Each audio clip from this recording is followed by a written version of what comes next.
Eu vou te contar uma coisa que ninguém te disse ainda. Você não está quebrado por falta de dinheiro. Você está quebrado por falta de consciência. E eu sei que isso pode parecer papo de coach de Instagram. Mas fica aqui comigo um segundo, porque eu precisei perder muito, errar muito, e ouvir de um homem que começou a vida como estagiário de contabilidade, ganhando R$ 31,25 por hora, para entender o que realmente estava me travando.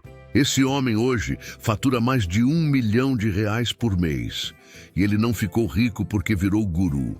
Ele ficou rico porque mudou uma crença específica que eu vou te contar hoje. Mas antes eu preciso te perguntar uma coisa. Você já olhou para alguém que está ganhando muito mais do que você? Alguém que não é mais inteligente, não estudou mais, não tem mais talento e pensou, por que é ele e não eu? Se você já sentiu isso, fica aqui, porque essa resposta é o que esse roteiro inteiro vai te dar. Eu preciso voltar um pouco no tempo para você entender de onde eu vim nessa história. Eu cresci ouvindo que dinheiro é difícil, que rico tem é porque roubou, que pedir dinheiro é coisa de sem vergonha, que falar de grana na mesa de jantar é falta de educação. Ninguém me ensinou isso com palavras. Ninguém sentou e deu uma aula. Foi tudo no silêncio, no jeito que minha família tratava o assunto. No tom da voz, quando a conta não fechava. No olhar envergonhado, quando alguém precisava pedir emprestado. E eu fui crescendo com isso instalado dentro de mim sem nem perceber. Quando comecei a trabalhar, eu trabalhava muito. Me orgulhava disso. Achava que era virtude. Achava que quem trabalhava duro prosperava. Só que eu olhava para o meu saldo no fim do mês e a conta não fechava. E eu pensava, preciso trabalhar mais. Aí trabalhava mais e continuava no mesmo lugar. Foi quando eu parei e fiz uma pergunta que nunca tinha feito antes. E se o problema não for o quanto eu trabalho? E se o problema for o que eu acredito sobre dinheiro? Tem uma história que eu ouvi de um homem que me marcou para sempre. Ele se chama Paulo. Cresceu numa família pobre do interior, filho de trabalhador rural. Quando chegou na capital para estudar, não tinha onde dormir na primeira semana. Dormiu na rodoviária, com a mala do lado, esperando o dia amanhecer para ir atrás de um quarto para alugar.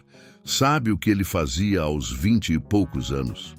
Fazia estágio numa firma de contabilidade. Chegava às 7 da manhã, saía às 6 da tarde, ganhando R$ 31,25 por hora. Casado, com filho recém-nascido. Você precisa parar e sentir o peso disso. Não é metáfora. É o cara chegando de manhã cedo, lançando planilha atrás de planilha, ouvindo conversa de sócio, vendo dinheiro passar pela mão dos outros o dia inteiro e voltando para casa exausto. E ainda tentando construir outra coisa no tempo que sobrava. E mesmo assim, esse homem chegou lá. Só que o caminho até lá não foi o que ninguém espera. Paulo estava trabalhando no estágio quando começou a vender seguros e investimentos num segundo emprego. Acordava cedo, cumpria a jornada do estágio, cochilava 1 hora e saía para vender. E foi vendendo seguros que ele aprendeu princípios que mudaram tudo. Juros compostos, pagar a si mesmo primeiro, fazer o dinheiro trabalhar por você. Ele olhou para a própria vida e percebeu que trabalhava muito pelo dinheiro porque não tinha dinheiro nenhum trabalhando por ele. E aquilo caiu como uma bomba. Mas mesmo entendendo isso, ele ainda estava travado em outra coisa. E aqui começa a primeira grande virada da história. Paulo lia um livro atrás do outro. O supervisor do escritório sempre o via lendo nos intervalos e perguntava o que era. Certa vez, Paulo estava lendo O Maior Vendedor do Mundo e o gerente perguntou por que um estagiário de contabilidade estava lendo livro de vendas. Paulo respondeu sem piscar: sou estagiário agora, mas não vou ser estagiário para sempre. Isso não era arrogância. Era uma decisão sobre identidade. E é aqui que a história começa a ficar interessante. Em janeiro de 1999, Paulo leu Pai Rico, Pai Pobre e teve um estalo. Ele percebeu que estava quebrado porque não tinha ativos. Simples assim, estava trocando tempo por dinheiro, sem criar nada que trabalhasse por ele quando ele não estava trabalhando. Aí, ele tomou uma decisão. A partir de agora, foco em construir ativos. Naquele mesmo ano, uma igreja o convidou para pregar de domingo até quarta. Ele foi. No fim da semana, além do cachê de R$10.000, ele tinha vendido R$500 em materiais gravados das suas palestras e ganho mais 500 do negócio paralelo de marketing de rede. R$31.000 em uma semana. Para um cara que ganhava 20 mil por mês, aquilo era outro universo. E o primeiro pensamento dele não foi, que sorte. Não foi, uau, que semana especial. O primeiro pensamento foi, isso foi fácil, como eu faço de novo. E ali, naquele momento, ele disse uma frase em voz alta que mudou a trajetória da vida dele. Daqui para frente, pelo resto da minha vida, vou ignorar todos os caminhos difíceis para ganhar pouco dinheiro. E vou focar só nos caminhos fáceis para ganhar muito. Eu ouvi isso e tive que parar, porque eu tinha feito exatamente o contrário a vida inteira. Eu sempre escolhi o caminho difícil, porque acreditava que difícil era sinônimo de honesto, que ganhar fácil era suspeito, que sofrer era virtuoso. E essa crença instalada dentro de mim desde criança, sem eu perceber, estava me mantendo exatamente onde eu estava. Mas aqui vem a virada que ninguém espera. Alguns meses depois, Paulo fez R$40.000 em um único dia na bolsa. E você pode estar pensando, tá, então é isso. Ele mudou a crença, virou milionário. Fim. Não. Em 2007, o filho mais velho de Paulo sofreu um acidente de carro. Ele tinha 20 anos. 4 dias depois, esse filho morreu. E Paulo, que já tinha dinheiro, que tinha construído muito, que entendia de ativos e investimentos e criação de riqueza, ficou sentado no quarto do hospital, vendo o filho dar o último suspiro, sem conseguir fazer absolutamente nada. E depois daquilo, com o luto que não tem palavras para descrever, ele ainda enfrentou anos de colapso financeiro. Porque dor desse tamanho abala tudo, inclusive o impulso de construir. Eu fico pensando nessa cena.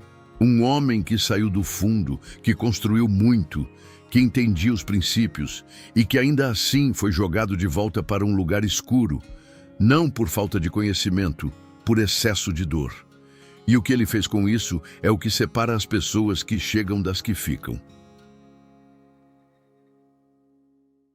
Paulo conta que mesmo dentro daquele quarto de hospital, vendo o filho morrer, o pensamento que veio para ele foi um só.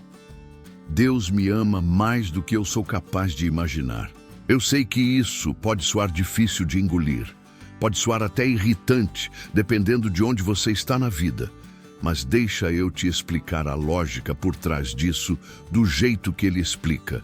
Paulo não está falando de um Deus gênio da lâmpada que faz o que você pede. Ele está falando de algo mais profundo, uma crença de que tudo o que acontece com você, acontece para você.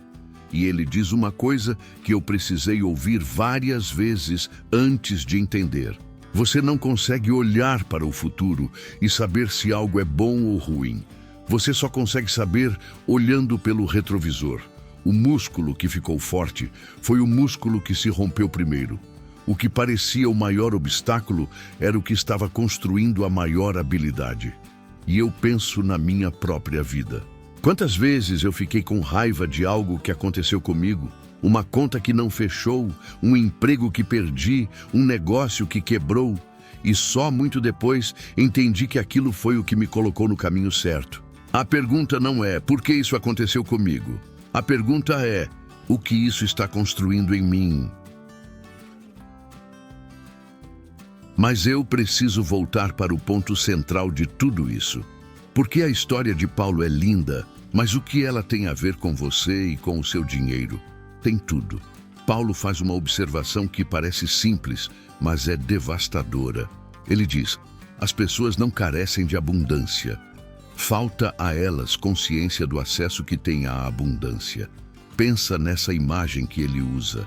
Seria como viver achando que o ar é limitado. Aí você não ia querer respirar demais porque talvez faltasse para os outros. Você já sentiu isso com dinheiro? Aquela sensação de que se você ganhar muito, alguém vai ficar sem, que prosperar é tirar de alguém. Isso não é realidade, isso é programação. E a programação mais perigosa é a que você nem percebe que tem.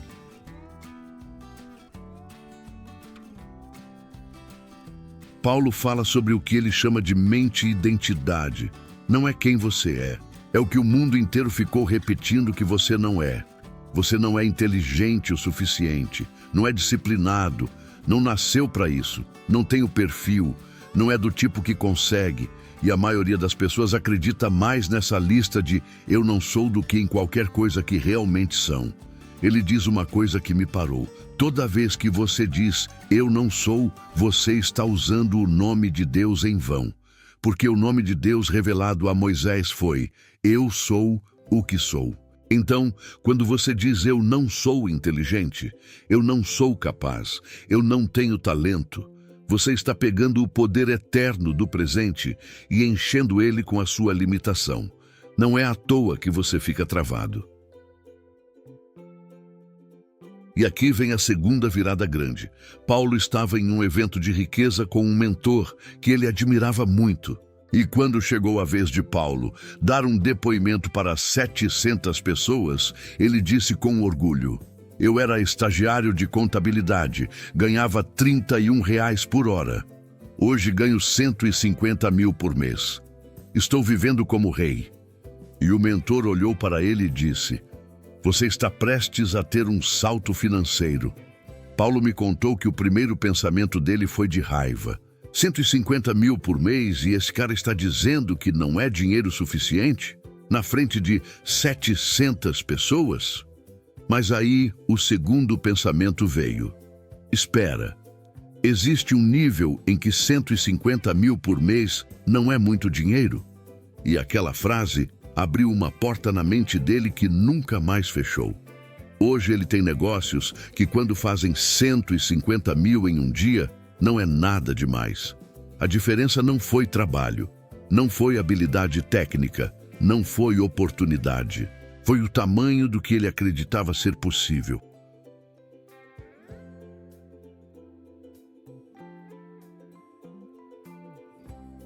Eu vou ser direto com você agora.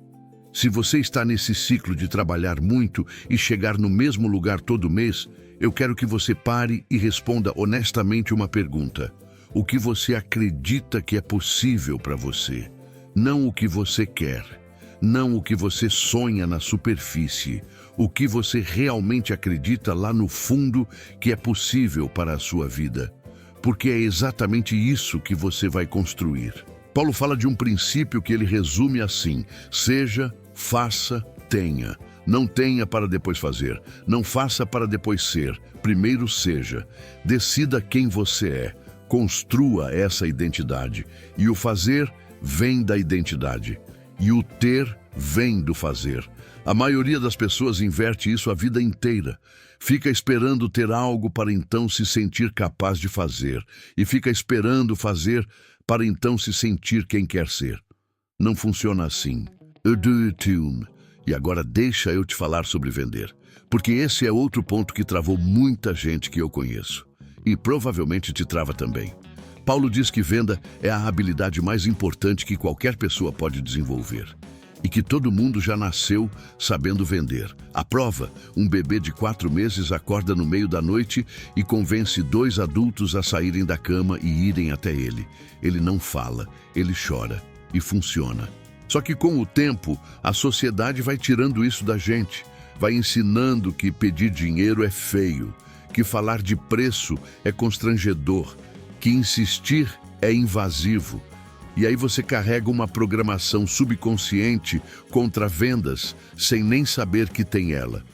Paulo faz uma distinção que eu nunca tinha ouvido antes. Convencer é quando você tenta fazer alguém agir do jeito que você quer pelos seus motivos. Persuadir é quando você ajuda alguém a tomar uma decisão que ela já quer tomar pelos motivos dela. Convencer é empurrar.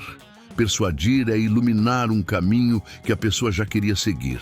E a diferença entre o vendedor que parece chato e o vendedor que parece que está te fazendo um favor é exatamente isso. Um está te convencendo, o outro está te persuadindo.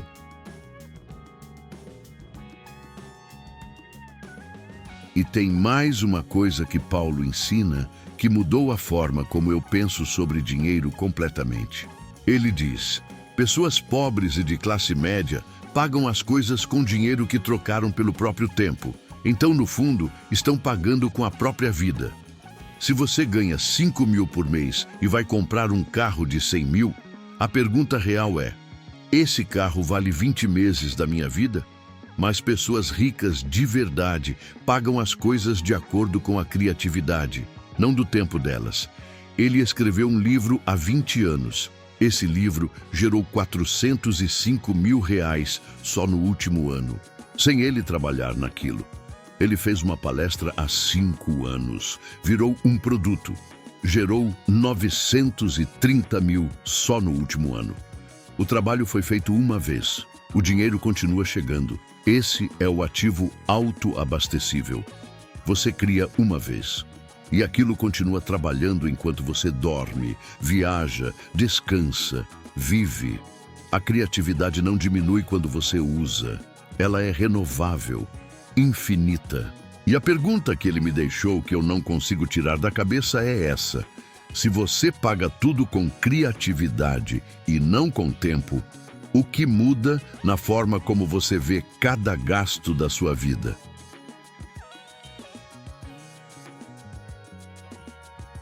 Eu preciso fechar com a coisa mais importante de tudo isso. Paulo passou por perder o filho, por falir depois de ter dinheiro, por reconstruir tudo do zero mais de uma vez. E no fim de tudo, quando alguém perguntou quais são as 3 lições mais importantes sobre riqueza que ele deixaria para o mundo, ele disse: 1. É mais fácil ganhar muito dinheiro em pouco tempo do que ganhar pouco dinheiro ao longo de muito tempo. Decida acreditar nisso e só procure os caminhos que confirmam essa crença. 2. Pessoas ricas pagam com criatividade. Criativos. Faça o dinheiro trabalhar por você. 3. A mediocridade escala exponencialmente. A excelência só cresce de forma incremental. Isso significa que quase todo mundo está disposto a fazer o suficiente para ser mais um. Apenas uma fração pequena está disposta a pagar o preço de ser extraordinário. A pergunta não é se você tem capacidade de estar nessa fração. A pergunta é se você acredita que tem. Eu quero encerrar com uma coisa que ele disse que ficou martelando na minha cabeça depois dessa conversa. Ele falou que as pessoas ao redor dele raramente chegam e perguntam: Paulo, eu quero melhorar financeiramente. O que eu preciso fazer? E quando alguém perguntou por quê, ele respondeu: porque elas não acreditam que seja possível para elas. Elas acreditam mais nos próprios eu não sou do que nos eu sou. E eu pensei na minha vida. Nas vezes que eu deixei de perguntar para alguém que sabia mais do que eu, porque no fundo eu achava que a resposta não era para mim, que aquilo era para outras pessoas, que eu não tinha o perfil. A consciência que está faltando não é sobre o mercado financeiro, é sobre você mesmo. Se esse conteúdo fez sentido para você, me faz um favor.